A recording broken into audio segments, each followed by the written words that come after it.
Nós vamos falar sobre o passo a passo para fazer um bom negócio com o seu cliente.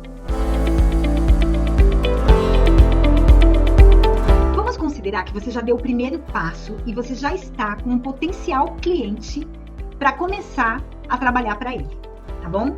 E aí, ele começa a fazer vários questionamentos para você. Quanto que vai ficar a reforma? Quanto tempo que vai demorar? Quem é que vai contratar a mão de obra? Quem vai comprar o material? Quem que vai assinar o projeto para ele, como responsável técnico, para ele aprovar na administração do condomínio ou junto ao síndico para começar a obra dele? Gente, o cliente ele chega tão ansioso para começar a obra dele, que fazer esse tipo de pergunta é muito normal. E você precisa estar preparado para responder essas perguntas, para que o seu cliente se sinta seguro, para, digamos assim, acalmar o seu cliente. Porque o cliente que vai fazer reforma de apartamento, ele realmente tem essa ansiedade, porque ele quer mudar. Ele quer fazer logo essa reforma para ele poder morar naquele imóvel. E o que você precisa fazer é mostrar para ele o seu profissionalismo, para que ele comece a ficar mais confiante, mais calmo e você aumente a probabilidade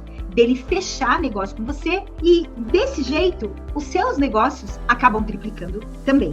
Eu sou Elisa Nunes, eu sou engenheira civil, arquiteta, paisagista, estou há mais de 3 décadas no mercado e sou idealizadora do método Viver de Reforma. E daqui a pouco eu vou explicar para você quais são os 3 tipos de contrato que você pode oferecer para o seu cliente para executar a obra para ele. E eu quero te fazer uma pergunta. Qual é a mensagem, qual é o posicionamento que você tem com o seu cliente para que ele se sinta confiante em fechar o negócio com você? Você pode dizer para mim assim: ah, Elisa, eu digo para o meu cliente que eu sou profissional, eu digo para o meu cliente que eu sou confiável. Então, gente, não é assim que funciona. Você vai conseguir demonstrar para o seu cliente que você tem profissionalismo na sua profissão, naquilo que você entrega, não é falando, é agindo. Porque normalmente quem fala não faz. Então, você tem que deixar claro para o seu cliente, através das suas ações, através do seu posicionamento, do seu comportamento, que você é um bom profissional. E como é que você faz isso? Você faz isso através dos exemplos. Por exemplo, eu não mostro para as pessoas que eu sou uma pessoa educada, dizendo, olha, eu sou uma pessoa educada. Não. Eu mostro para as pessoas que eu sou educada, tratando essas pessoas com educação. Se eu estou no meu carro e eu passo em alta velocidade, cruzando uma faixa de pedestre, e não respeito o pedestre que está atravessando aquela faixa, eu demonstro nitidamente que eu sou uma pessoa mal educada. Se eu digo que eu sou uma pessoa ética, por exemplo, e paro o meu carro numa vaga de deficiente físico, se eu não tenho uma deficiência física, eu estou agindo contrariamente àquilo que eu estou discursando. Se eu furo a fila do banco, ou a fila do correio, ou a fila do mercado, eu também estou demonstrando que eu sou uma pessoa que não tenho respeito por todos os outros que estão à minha volta. Então, é dessa forma que a gente demonstra profissionalismo. Não é através do discurso, é demonstrando para o nosso cliente o nosso valor, a nossa competência. Se coloca no lugar do cliente. Normalmente, você fecha negócio, você faz parceria, você contrata uma pessoa para ir trabalhar na sua casa, uma pessoa que te inspira confiança. Não é verdade? Uma pessoa que, de repente, foi indicada por outra. Se você está precisando de um advogado, ou de um médico, ou de um dentista, você não vai procurar referência com aquelas outras pessoas que fazem parte do seu círculo, com aquelas pessoas que você conhece? É a mesma coisa. É claro que existem produtos que a gente compra na internet, por exemplo, né, no e-commerce, não veio por referência, não foi indicação de ninguém, a gente vai lá e compra. Mas normalmente a gente não olha, né, os comentários de quem já comprou para ver se aquele produto é bom, quantas estrelinhas tem aquele produto, né? A gente às vezes não pesquisa no site de reclamações, né, para ver se aquela empresa que a gente está querendo contratar alguma coisa, se ela tem muita reclamação.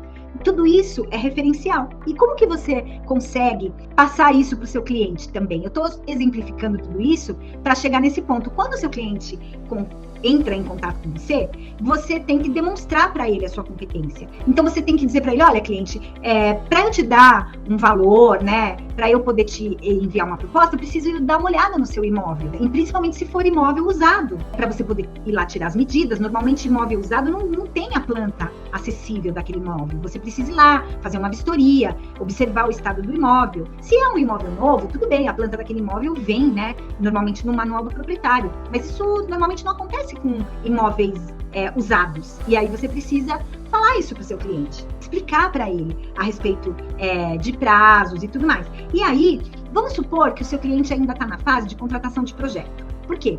Você pode prestar alguns serviços para o seu cliente, você pode prestar o serviço só de projeto, ou você pode prestar o serviço só de execução de obra, quando o seu cliente já vem com o projeto definido para você, ou você pode prestar as duas coisas. Você pode fazer o projeto e tentar também executar a obra, se esse for o seu desejo, se você quiser entrar nesse nicho do mercado da construção civil. Então, vamos supor que você está começando pelo início. Qual é o início? É a elaboração do projeto, né? E depois você vai, de repente, oferecer para o seu cliente também a execução da obra, tá bom? Então, quando você vai conversar com o seu cliente, você precisa saber algumas premissas para poder elaborar o projeto para ele, não é? Você precisa saber quais são as necessidades dele, como que ele vai usar aquele imóvel, o que ele precisa naquele imóvel. Você precisa saber qual é o gosto pessoal dele. Você precisa saber mais ou menos qual é a quantidade de dinheiro que ele tem para gastar naquela reforma. Vai ter cliente que vai falar para você: ah, mas por que você quer saber quanto que eu vou gastar? Aí você tem que explicar. Você tem que dizer, não, é porque só para eu não especificar, de repente, um material extremamente caro para o seu projeto, né? E que pode estourar o seu orçamento na hora de executar a obra. É importante eu saber para que eu especifique no seu projeto materiais compatíveis com aquilo que você pretende gastar, para que eu não inviabilize a execução da sua obra. A hora que você fala isso para o cliente, ele começa a confiar em você, porque ele começa a ver valor no seu discurso. Ele começa a perceber que, com essa observação, você também está preocupado em fazer com que o dinheiro dele renda, vamos dizer assim, para que ele consiga começar e terminar aquela obra e não parar no meio do caminho porque ele ficou sem recurso financeiro. Então, isso tudo você precisa verificar. Aí, ok. Só que aí esse cliente, por causa daquela ansiedade, ele vai te perguntar: quanto tempo você vai levar para fazer meu projeto? Quanto vai custar o meu projeto? Você pode me dar uma noção de quanto vai custar a minha reforma? E aí não caia na tentação de dar uma noção de valores para o seu cliente, porque você pode se dar muito mal. Se você der uma noção de valores, normalmente o cliente fica com aquele número na cabeça. Faça o seguinte: peça para ele um dia, 2 no máximo, e vá, elabore a sua proposta, veja quantas horas você vai demorar para fazer aquele projeto, obviamente baseado naquilo que você vai entregar para o seu cliente. Se você vai entregar detalhamento de marcenaria, paginação de piso, locação de pontos elétricos, detalhamento de forro, veja o tamanho do projeto que você vai entregar para ele, calcule o tempo que você vai levar para elaborar esse projeto e aí coloque um preço e entregue uma proposta para o seu cliente. Porque senão você corre o risco de passar um valor muito mais baixo, depois você vai ver que você vai levar muito mais tempo para elaborar esse projeto, e aí você vai cair naquela cilada e perceber que você está pagando para trabalhar. Ou então você vai ter que pedir um valor maior para o seu cliente do que aquele valor que você passou, né, ali na euforia da conversa, e nessa hora você perde a confiança do seu cliente. Então, peça para ele um tempinho, elabore a sua proposta e mande. Mas não demore muito, porque senão você perde o time do seu cliente. E aí você corre o risco dele fechar com outro profissional, com seu concorrente. Ok, você mandou a proposta para ele e tudo. E aí o que ele pode fazer? Ele pode chegar para você e pedir também que você faça um orçamento para executar a obra.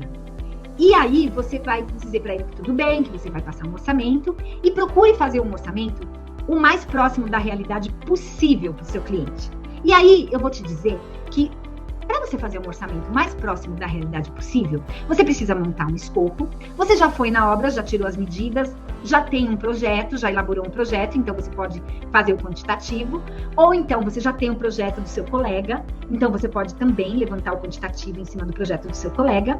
E aí você vai precisar colocar os preços. Quais são os profissionais que você não precisa levar na obra? Eu relacionei aqui para você. Olha, o gesseiro você não precisa levar na obra. Você pode pedir para ele o valor, porque ele te dá o valor de material e mão de obra por metro quadrado.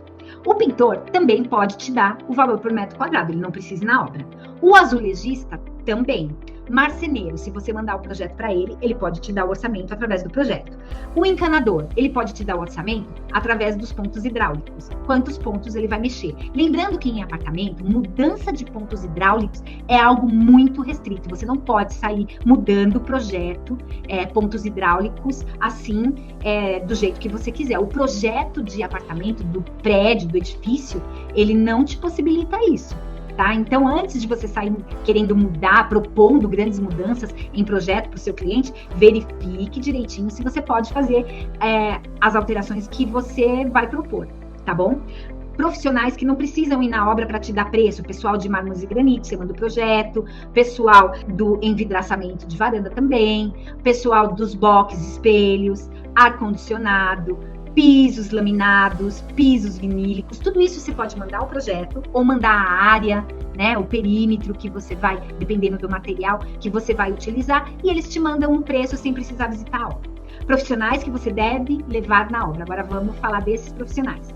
Eletricista, é muito importante você levar para visitar o imóvel, principalmente se for imóvel usado, porque os conduítes de imóveis usados, eles têm o diâmetro menor, via de regra, né? No passado eles usavam conduítes com diâmetros menores, e aí os fios não passam.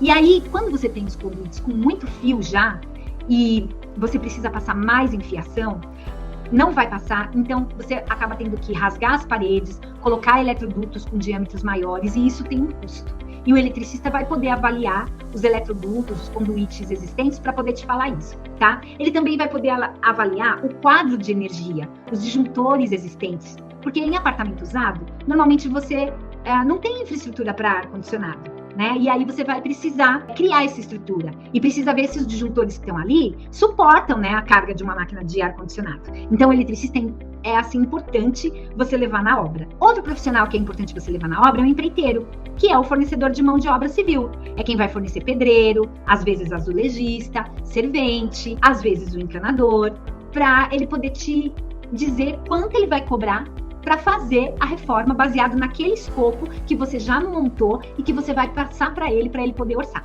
De novo, falando em prazo, não perca o prazo para mandar um orçamento para o seu cliente, para que você não corra o risco de perder para o seu concorrente por causa de ter mandado o orçamento muito depois.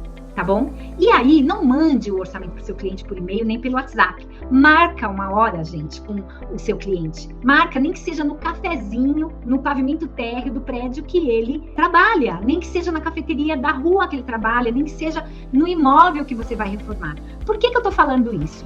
Porque na hora que você marca uma conversa pessoalmente com o seu cliente, você tem a oportunidade de explicar o orçamento para ele. E aí você passa a segurança para o seu cliente, porque ele vai perceber que você sabe do que você está falando, porque você elaborou o orçamento, então você está com as informações todas muito frescas na sua cabeça, e você vai poder explicar para ele. Ele vai perceber um grande potencial de profissionalismo em você. E se você precisar fazer algum ajuste de valor, porque o seu cliente te pediu um desconto, né, esse tipo de coisa, você já pode negociar ali mesmo. Você já pode ver um desconto para o seu cliente, né? Ou uma condição de pagamento mais flexível e tudo mais, para que vocês realmente fechem o mais rápido possível, para que você não perca essa oportunidade. E se você manda por e-mail ou pelo WhatsApp, o que o cliente faz? Ele vai rolar ali o seu documento e ele vai direto no preço. E você não tem nem a oportunidade de negociar com ele e nem a oportunidade de mostrar o seu conhecimento técnico, o seu profissionalismo, o seu potencial para executar a obra dele. Então, procure sempre, na hora de apresentar a proposta, marcar com o seu cliente pessoalmente. Nem que seja uma reunião de 15 minutinhos ali, perto da onde ele trabalha, ou mesmo no imóvel que ele pretende reformar. E agora, vamos falar dos tipos de contratos que você pode fechar com o seu cliente? Vamos falar do contrato que abrange mais, que é o gerenciamento de obras. Eu tenho 2 pontos para te dizer aqui.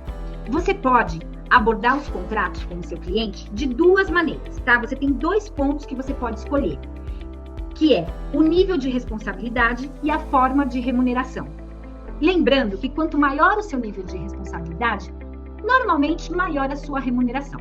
Vamos começar com o maior nível de responsabilidade, que é o gerenciamento total da obra. O que você faz quando você faz um contrato com o seu cliente para gerenciar a obra? Você vai fiscalizar a mão de obra civil, que é o pedreiro, o servente, o encanador, o azulejista, o eletricista, porque às vezes o eletricista faz parte da mão de obra civil, da equipe daquele empreiteiro que está te fornecendo a mão de obra civil. Você vai fiscalizar o gesseiro, o pintor e todos os prestadores de serviços terceirizados. Você vai fiscalizar esses profissionais tecnicamente e também em relação ao prazo, para que eles cumpram o prazo estipulado no cronograma físico daquela obra. Então, você vai fiscalizar esses profissionais tecnicamente e você também, quando você faz o gerenciamento da obra, você também contrata os serviços terceirizados. Você faz a cotação desses serviços terceirizados, apresenta as cotações para o seu cliente, vocês escolhem qual é o fornecedor, qual é o prestador de serviço que vai ser contratado e quem cuida das medições, dos pagamentos, das condições de pagamento desse fornecedor é quem está fazendo o gerenciamento da obra. Isso não quer dizer que você vai pegar o seu dinheiro para pagar as contas dessa obra, não, mas você vai cuidar de avisar o seu cliente quando ele tem que pagar, de repente acertar, né, o fechamento desse contrato com aquele fornecedor e para que ele mande os boletos para o seu cliente pagar, sabe? Você vai organizar tudo isso na obra.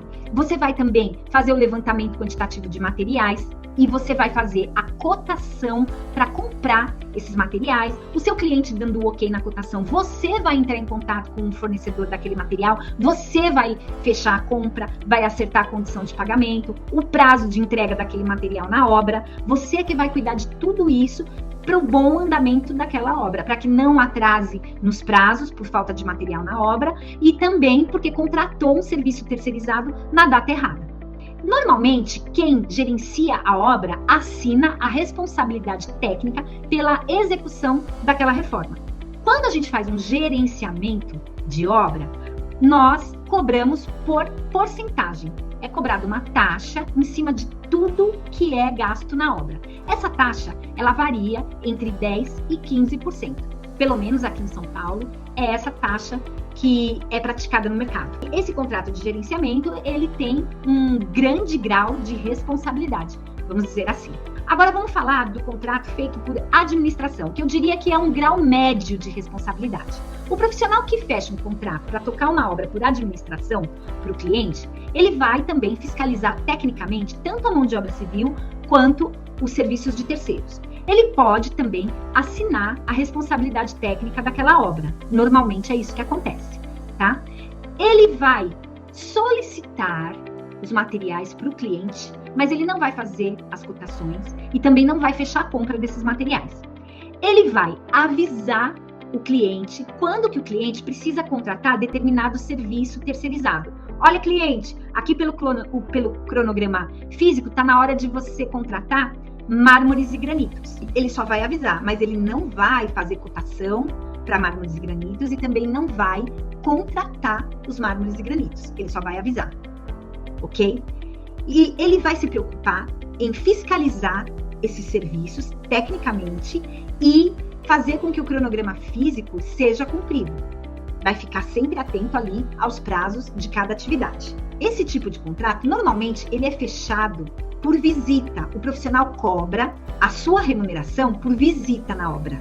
Então, ele estipula o número de visitas que ele vai fazer por semana. Quando está no começo da obra, que tem muitas atividades iniciando, demolição, elétrica, hidráulica. Então, quando está nessa fase, o ideal é que o profissional vá uma vez por dia na obra.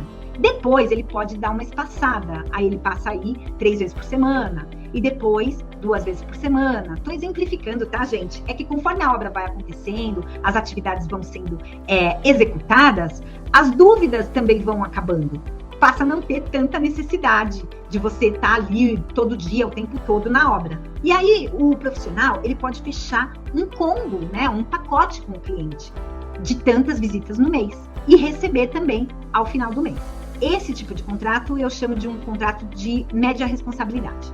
Mas ainda tem um contrato onde o profissional ele pode fornecer a mão de obra para o cliente. Aí ele pode também fazer o papel do empreiteiro e só ficar responsável pela mão de obra civil, que é o eletricista, o encanador, o pedreiro, o servente, o azulejista, esses tipos de profissionais que compõem uma equipe de mão de obra civil, por exemplo. E aí, ele não vai se preocupar com o cronograma, ele pode até se preocupar em executar as tarefas que estão sob a sua responsabilidade, né? Coordenando a equipe de mão de obra civil para que aquelas tarefas saiam conforme o cronograma necessário.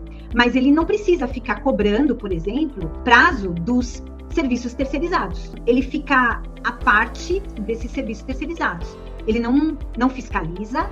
E se esses serviços terceirizados forem contratados fora da data, também não tem a ver com ele. Material, ele pode pedir para o cliente também, mas mais a título da equipe não ficar parada, mas, digamos assim, ele não tem obrigação de quantificar pisos, azulejos, argamassa de assentamento, por exemplo, rejunte. Se o gesseiro não foi contratado ainda, se o envidraçamento da varanda também não foi fechado, isso, digamos assim, não é problema dele.